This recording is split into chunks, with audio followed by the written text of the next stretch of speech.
ऋतुजा, अभि देशमुख आजपासून आपल्या पुणे ऑफिसला जॉईन होतोय. नेहा प्लीज यार, सकाळ सकाळ अशी वाईट न्यूज देऊ नकोस. वाईट न्यूज?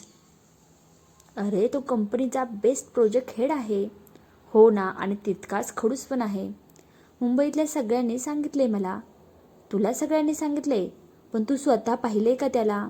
नाही, पण काही लोकांचं नावच पुरेसं असतं त्यांचा ॲटिट्यूड सांगायला. की तू आधीच घाबरलीच आहे. ऋतुजा घाबरत नाही, फक्त तयारी करते. वा, मग तयार राहा, कारण आजपासून आपला टाईम बदलणार आहे. का रे? कारण तो जिथे जातो ना तिथे सगळं बदलतं म्हणे. क्षणभर शांतता पसरली. मला पण तसंच वाटते. काय?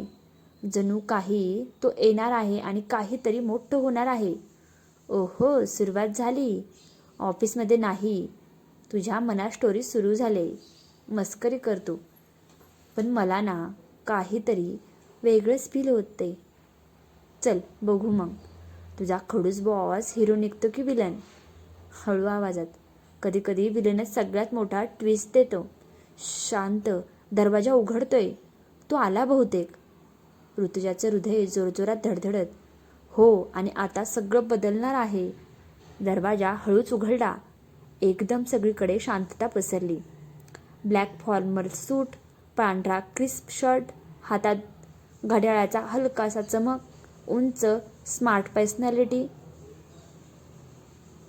चालण्यात एक वेगळाच कॉन्फिडन्स आणि डोळ्यात तीक्ष्ण नजर. जमून समोरच्याला आरपार वाजते.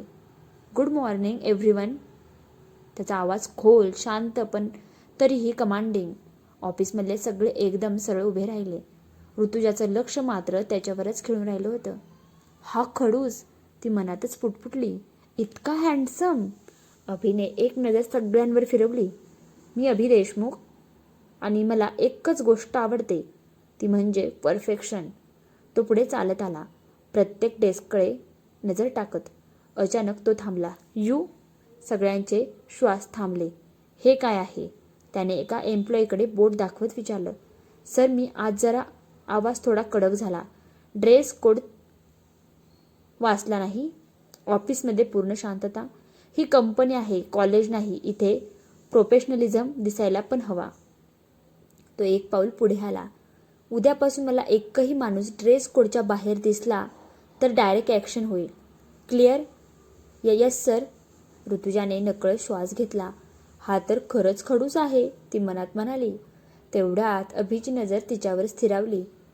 1 सेकंद, 2 सेकंद, जणू वेळच थांबली होती तेव्हा. तुमचं नाव? ऋतुजाचं हृदय जोरात धडधडायला लागलं. Rutuja. Work? Project coordination. Abhi काही क्षण तिला पाहत राहिला. गुड. फक्त एक शब्द, पण त्या शब्दात काहीतरी वेगळंच होतं. तो पुढे निघून गेला. पण ऋतुजाच्या मनात प्रश्नांचा गोंधळ सुरू झाला. हा माणूस नेमका कसा आहे? बाहेरून तर कडक, पण नजरेत काहीतरी वेगळंच आहे. आणि तिच्या नकळत तिचं लक्ष आता कामापेक्षा जास्त त्याच्यावर जाऊ लागलं होतं. अभि पुढे निघून गेला, पण ऋतुजाचं लक्ष अजूनही त्याच्यावरच अडकलेलं होतं. हा माणूस नेमका आहे तरी कसा? ती मनातच विचार करत होती. आणि तेवढ्यात ऋतुजा, मीटिंग रूममध्ये या आत्ताच. अभिचा आवाज पुन्हा कानावर आला. तिचं हृदय जोरात धडधडायला लागलं. मी? आत्ताच? ती घाबरत म्हणाली. येस, राईट नाव. सगळ्यांच्या नजरा तिच्याकडे वळाल्या. ती हळूहळू मीटिंग रूममध्ये चालत गेली. दरवाजा बंद झाला. बाहेर पूर्ण शांतता. आत फक्त दोघेच. अभि तिच्याकडे सरळ बघत उभा. तुम्ही सकाळपासून मला खूप बारकाईने पाहत आहात. ऋतुजा दचकली. सर, मी तसं नाही. डोंट लाय. त्याचा आवाज पुन्हा कडक झाला. तो एक पाऊल पुढे आला. माझ्याबद्दल आधीपासून काहीतरी माहिती आहे तुम्हाला, बरोबर ना?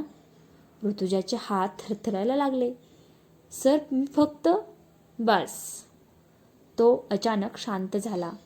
आणि पुढच्या क्षणी तो जे बोलला ते ऐकून ऋतुजाच्या पायाखालची जमीनच सरकली.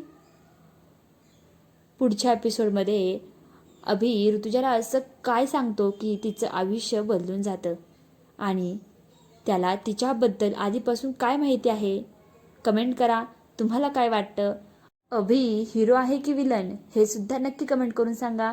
भेटूया आपण पुढच्या एपिसोडमध्ये. तोपर्यंत सर्वांना बाय बाय.